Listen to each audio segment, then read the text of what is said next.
FPL Gameweek 23 team selection. What is up everyone, how's it going? FPL Era here and welcome back to another video on my YouTube channel. As you can tell by the title, another green arrow in Gameweek 22 and we're one step closer to the top 50k. Double Gameweek 24 is just around the corner, so we're going to take a look at the best Everton and Liverpool assets I'm considering ahead of that double game week. And as always, in today's video we're going to show you how I fit out in Gameweek 22. We're also going to look at my transfer plans and team selection ahead of the Gameweek 23 deadline. We've lots to discuss. Let's get into the video. So before we get into today's video, quick reminder, as always, to give the video a like. Let's hit a like goal of 70 likes on this video. So head on down there, drop the video a like, and if you are watching this and you're not subscribed, head on down there, click subscribe and support the channel.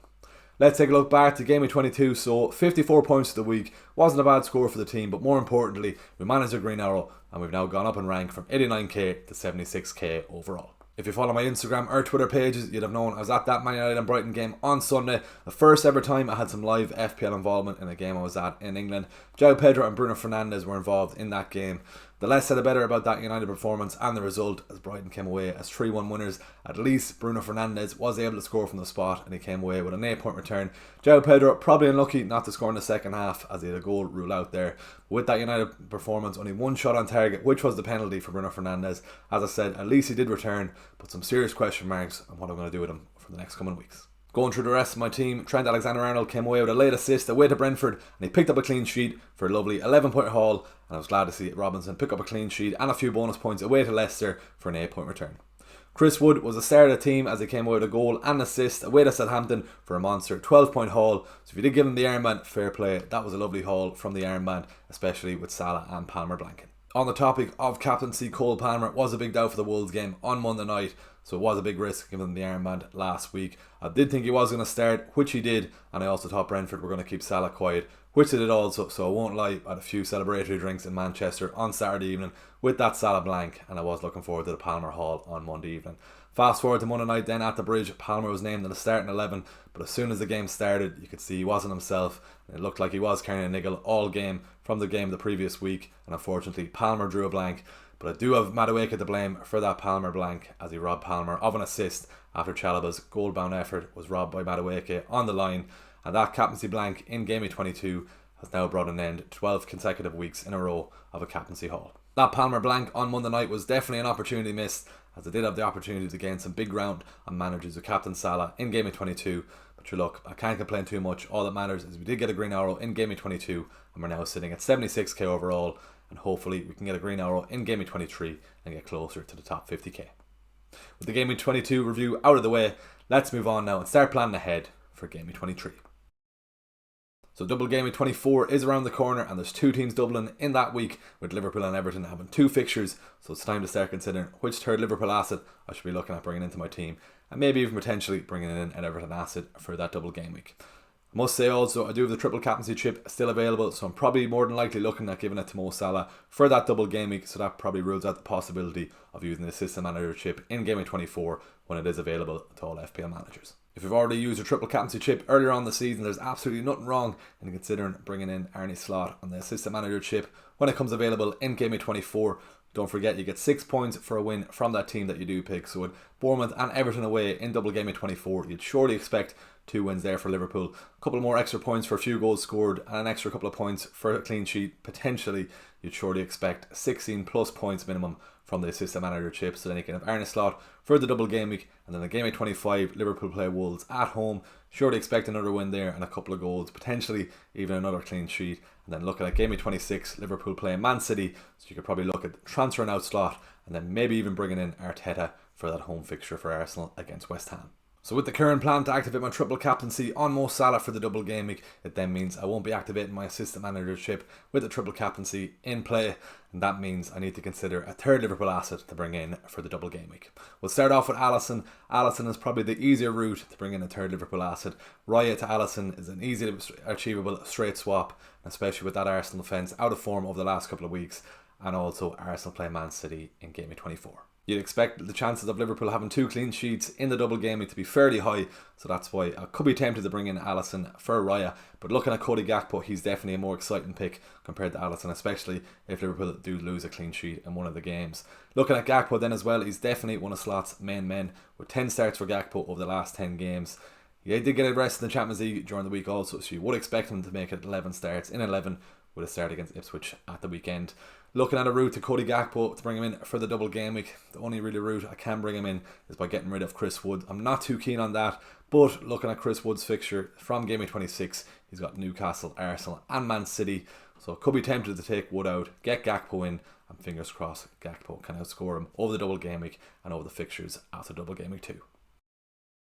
Looking ahead to double game week 24, I will have a few free transfers in the back pocket, and that can push me into bringing in an Everton asset to have at least 4 double game week players for the double game week, especially with Everton playing Leicester at home in the first of their 2 fixtures. Looking at which players I'd be considering from Everton, it's definitely between Jordan Pickford and Dominic Calvert-Lewin out of the Everton assets. If I don't go for Alisson, if I go for Gakpo instead of Alisson, it then leaves a keeper slot available, and then I could bring in Jordan Pickford in the hopes he gets a clean sheet against Leicester and maybe even a few clean sheet points against Liverpool for the double game week. Or if I go for Alisson instead of Gakpo, I could then look towards Dominic Calvert-Lewin. He did manage to get himself back on the score sheet in Game Week 22. Let's see if he can get an attacking return in Game Week 23, and if he does, I'd be very tempted to bring him in for that Leicester game and take a punt for the double game week. So shifting our focus back to Game Week 23, I've got 2 free transfers available, and we'll chat about my transfer plans later on in the video. Looking at my potential lineup ahead of the weekend's games, starting off on goals, we've got David Raya away to Wolves. No clean sheet for Arsenal in their last 4 games. Some very, very disappointing returns from Raya over the last couple of games, but surely you'd expect Arsenal to keep a clean sheet against a struggling Wolves side. I've gone for the double up in defence with Arsenal, with Gabriel. As I said, Arsenal returns have been very disappointing over the last couple of weeks. No attacking returns as well for Gabriel. We won't get into that. No assist in that Spurs game. But surely you'd expect a clean sheet for Gabriel. And fingers crossed he might come away with an attacking return. It was also great to see Trent Alexander-Arnold rested for the Lille game in the Champions League during the week. And he only made a 4-minute cameo. So he should be in line to start that Ipswich game at the weekend. 2 double-digit returns for Trent in his last 4 games, and he wouldn't be surprised to see him get another one at Ipswich at home. Anthony Robinson completes my 3-man defence, and he's up against Man United at home in Game Week 23. He's off the back of returning in 3 of his last 4 games, and with the form Man United are currently in at the moment, you wouldn't be surprised to see him coming away with a clean sheet, or if it's not even a clean sheet, probably could come away with an attacking return, with 3 attacking returns in his last 4. Moving on to the midfield, we'll start off with Mohamed Salah, 2 blanks in his last 2 games. It's far from the form we'd expect from the Egyptian king. Was thankful that he did blank last week also with the captaincy on Palmer. But looking ahead to the weekend's game, up against Ipswich at home, he got back on the score sheet in the Champions League game against Lille during the week. I'm expecting him to get back amongst the attacking returns this weekend. 2 returns I'm calling in that game against Ipswich, and fingers crossed for a double-digit return. Scrolling through Twitter this week, I'm seeing a lot of people considering selling Palmer after his blanking against Wolves and with the injury, or even considering benching him against a Man City side away from home this week. Man City conceded 4 goals in the Champions League last night, so I'm expecting there to be goals for Chelsea in that game, and fingers crossed Palmer can get amongst returns. Bruno Fernandes is up next, and with the current form Man United are in at the moment, there's some question marks around what I should be doing with him in the team. Since I brought him into the team, however, he picked up 4 points against Southampton. Even though he blanked in that game, he picked up 2 bonus points, and then he obviously scored from the spot against Brighton last week. So 12 points in his last 2 games. Since I bring him into the team isn't that bad at all, so I think I probably have to give him the Fulham game this week and then reassess my options ahead of the double game week. Anthony Gordon completes my 4-man midfield, and he's up against a struggling Southampton side in Game Week 23. His blank against Bournemouth in Game Week 22 was his first blank in his last 7 games, and he also had a shot cleared off the line in that Bournemouth game, so no complaints with Anthony Gordon. I'm expecting a big haul in that Southampton game, and fingers crossed he can get on the score sheet. Alexander Isak, Chris Wood and João Pedro complete my starting 11 ahead of the weekend's games, and starting off with Isak, absolutely no complaints with the fact he blanked against Bournemouth in that early kick-off last week. He's back up against Southampton this week. I'm expecting to be back amongst the returns. He is definitely a shout for the armband this week, but I'm going to leave it on Salah with that home fixture against Ipswich. Forest are in mighty form at the moment, and so is their main man up front, Chris Wood, 4 goals and 2 assists in his last 4 games, and he's up against a Bournemouth side who did beat Newcastle last week, but I am expecting Forest to get another win under their belt, and Chris Wood to get some more attacking returns in this fixture.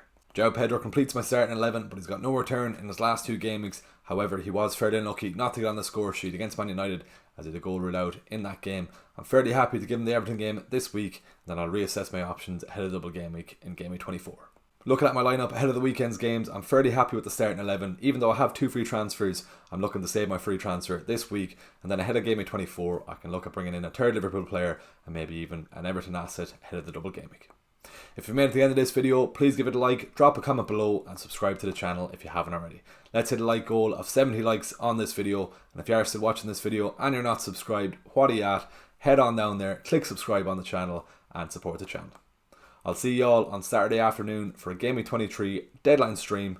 Thanks for watching, best of luck for the week. I'll see you in the next video.